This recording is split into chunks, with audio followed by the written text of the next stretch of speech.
Hi, my name's Isabella, and today I'm going to walk you through the Husqvarna Viking Designer Topaz 40. To thread your machine, you're going to take your thread up above the metal and then down under the protruding plastic.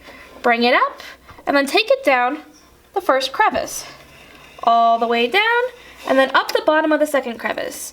Make sure you catch the turning lever up on the top and then bring it all the way down.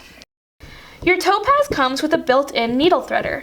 Make sure to take your thread and loop it around the protruding metal piece at the top till it clicks in. Take this lever and bring it down all the way. Take your thread, loop it around the outermost metal piece, and then through the two protruding metal teeth. Let go of the lever slowly. And there's a loop. Bring your loop all the way out through the eye of the needle, and then cut the excess thread with the conveniently built thread cutter.